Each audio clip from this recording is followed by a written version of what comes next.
National security and terror dominating the campaign trail.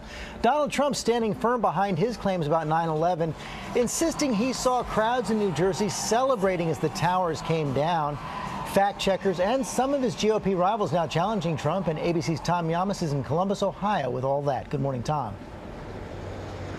George, good morning to you. Donald Trump last night spoke to a massive crowd here in Columbus, more than 10,000 people. He spoke at length about 9/11, even at one point saying that he saw people jump from the World Trade Center towers from his apartment in Midtown Manhattan 4 miles away. He vividly spoke about what he saw, including what he says happened in New Jersey. This morning, Donald Trump doubling down on his statement that he saw on television Muslims in New Jersey celebrating the 9/11 attacks. And lo and behold, I start getting phone calls in my office by the hundreds that they were there and they saw this take place.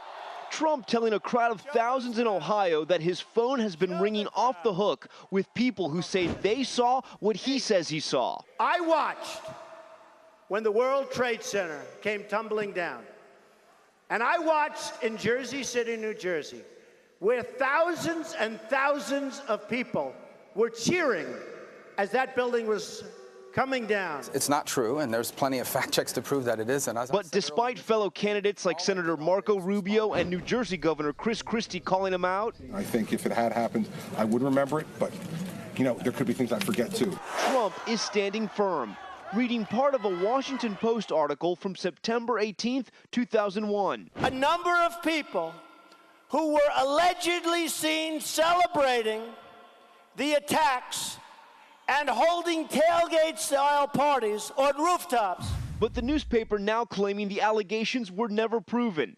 Even Dr. Ben Carson, who first agreed with Trump, saying he also saw the video. Did you see that happening, though, on 9/11? I saw the film of it, yeah. In New Jersey. Yeah.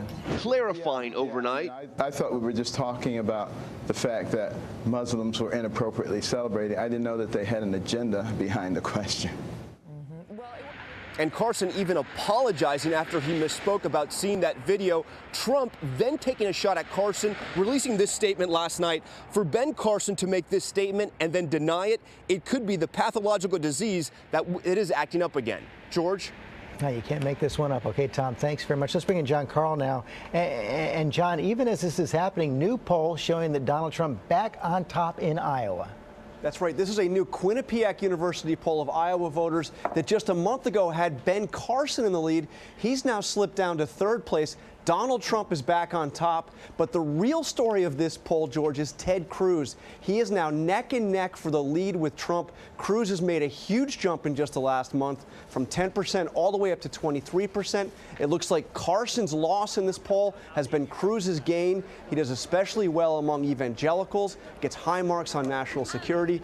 Look, this is just one state, but it's Iowa, and it sure is an important one. It's the first one. Okay, John Carl, thanks very much.